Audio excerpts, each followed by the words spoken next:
Hello friends, मेरा नाम प्रभात मौर्य है और आप देख रहे हैं आपका अपना चैनल क्विक एग्जाम स्टडी।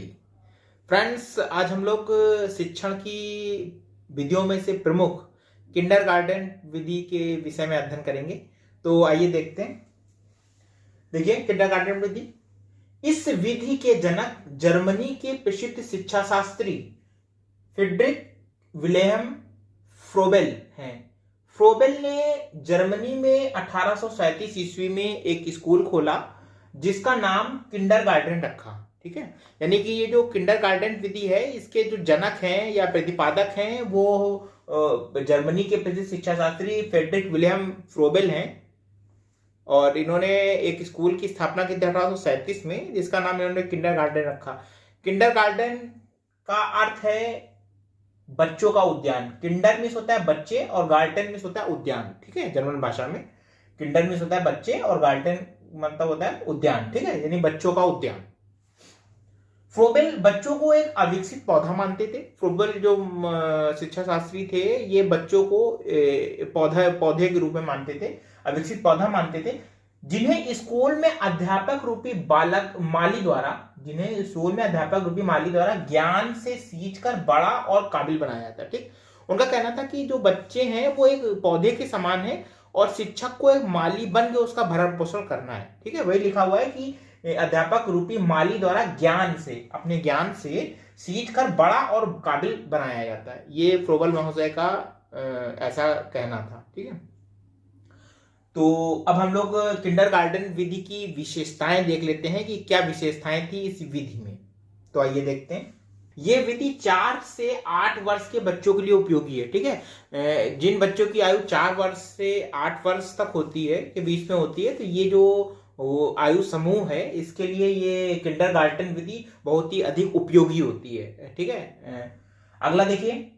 इस विधि में बच्चों की स्वतः क्रिया से तात्पर्य है जो बच्चे खुद से अपने आप से ही कार्य करते हैं, स्वतः क्रिया, तथा खेलने के द्वारा शिक्षा पर बल दिया जाता है। ठीक, इसमें कहा गया है कि जो बच्चे होते हैं वो खुद से ही क्रिया करें, खुद से ही खेलें और उसी खेल में सीखें। इस चीज पर बहुत ज्यादा बल दिया जाता है। मेन उद्देश्य यही होता है कि बच्चे खेल के माध्यम से और स्वतः ही सीखें। अगला है, इस विधि में कल्पना शक्ति के विकास करने वाले सिद्धांतों पर अधिक बल दिया जाता है। इस विधि में होता है कि बच्चा कल्पना करे। ठीक है, तो बच्चा सोचे, जितना अधिक सोचेगा, जितनी उसकी कल्पना शक्ति बढ़ेगी, उतना ही वो ज्यादा ग्रोथ करेगा अपने दिमागी विकास में। ठीक, तो वही लिखा हुआ है, इस विधि में कल्पना शक्ति के विकास करने वाले सिद्धांतों पर अधिक बल दिया जाता है। ठीक, चौथा देखिए, ये पद्धति पहले पढ़ने और फिर लिखने पर कार्य करती है। यानी इसमें क्या है कि फ्रोबेल महोदय का कहना है कि किंडरगार्टन विधि का ये मेन उद्देश्य है कि बच्चा पहले पढ़ना सीखे, पहले वो पढ़ने लगे, उसके बाद वो लिखना सीखे।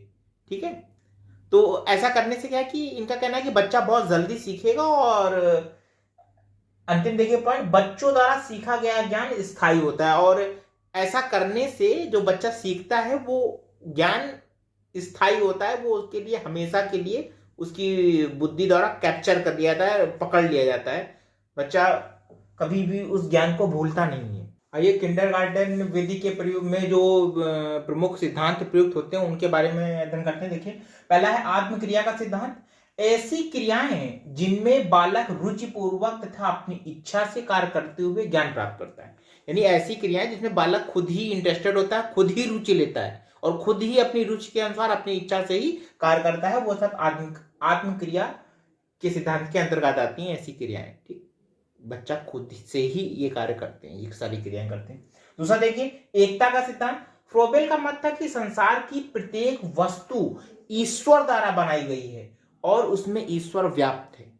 फ्रोबेल का मानना था कि जो ईश्वर है उसी ने सारी वस्तुओं को बनाया है और स्वयं खुद ही वो सब में विद्वान है।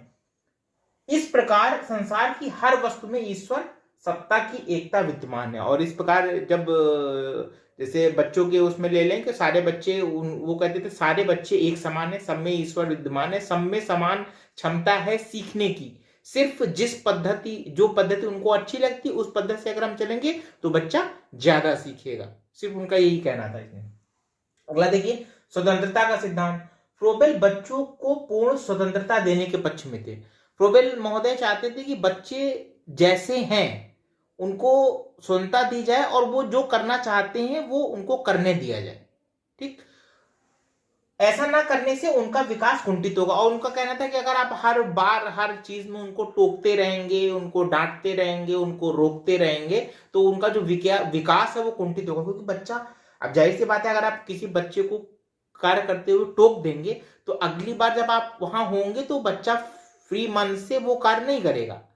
आप वो एक नजर उसकी आपके ऊपर ही होगी कि कहीं ऐसा ना हो ये फिर से हमको डांट दें। ठीक है, तो उन्होंने कहा है कि फ्रोबेल महोदय ने कहा कि बच्चों को वो पूर्ण स्वतंत्रता देनी चाहिए। अगर आप पूर्ण स्वतंत्रता नहीं देंगे तो उनका जो विकास है वो कुंठित होगा, बाधित होगा। चौथा देखिए, खेल शिक्षा का सिद्धांत। फ्रोबेल के अनुसार बालकों की खेल में रुचि होती है, अतः वह खेल के माध्यम से अनेक बातें सीखता है। फ्रोबेल महोदय ने कहा था कि जो बच्चे होते हैं वो खेल में बहुत ज्यादा रुचि लेते हैं, बहुत उनसे बस कह दो कि चलो खेलते हैं तो बहुत खुश हो जाते हैं। बच्चे खेल में वास्तव में प्राकृतिक रूप से बहुत ही ज्यादा रुचि लेते हैं। तो उन्होंने कहा था कि बच्चे को कुछ भी सिखाना है तो खेल के माध्यम से उसको आप सिखाएं। आप लोगों ने देखा होगा प्राय छोटे बच्चे होते हैं तो जब वो भोजन नहीं करते हैं तो उनको बड़े खिला खिला कर, मतलब गेम के रूप में खिला के और वो भोजन कराते हैं उसको, है ना। कहते हैं, हाथ में लेते हैं भोजन और कहते हैं मैंने आंख बंद कर लिए, देखें कौन खाएगा कौन खाएगा। आप लोगों ने भी देखा होगा, भारत में तो ये चीज बहुत ज्यादा होती है। अगला देखिए, सामाजिकता का सिद्धांत। जब बालक सामूहिक कार्यों तथा खेलों में संलग्न रहेगा तो उसमें प्रेम, सहानुभूति, सहयोग जैसे सामाजिक गुण स्वतः ही विकसित होंगे। तो जी फ्रोबेल महोदय का ये कहना था कि जब बच्चा गेम खेलेगा तो जाहिर सी बात है कि अकेले तो खेलने में मजा नहीं आएगा, तो अपने दोस्तों के साथ में खेलेगा सामूहिक रूप से। तो ऐसे में खेल के बीच में बच्चे गिर भी जाते हैं, उनके चोट भी लग जाती है। तो गिर जाते हैं तो उनको उठाना, चोट लग जाती है तो उनको दिलासा देना, और फिर अगर ज्यादा लगती है तो घट, ये छोटी छोटी चीजें जिसे उन्होंने कहा कि सामाजिकता का के गुण जो है बच्चों के अंदर उत्पन्न होते हैं। और इन्हीं सामूहिक कार्यों और खेलों के माध्यम से बच्चे में प्रेम, सहानुभूति और सहयोग, ये जो सामाजिक गुण है इनका विकास होता है, ऐसा फ्रोबेल महोदय ने कहा था। अगला देखिए, स्वशिक्षा का सिद्धांत। ये भी इसमें लागू होता है। उन्होंने कहा था बालक में हर समय कुछ ना कुछ प्रक्रियाएं होती रहती हैं, इन्हीं स्वक्रियाओं से वह स्वयं कुछ ना कुछ सीखता रहता है। उन्होंने कहा बच्चा जो होता है उसके मन में कुछ ना कुछ हमेशा क्रियाएं चला करती हैं और इन क्रियाओं के माध्यम से वो किसी निष्कर्ष पर पहुंचता है और वो ज्ञान जो होता है वो उसे प्राप्त होता है। और ये चीज तो अलग की है कि बड़े और अध्यापक मिलकर ये उसे कंफर्म हो जाता है, ये पता चल जाता है कि जो उसने सीखा है वो सही है या गलत है।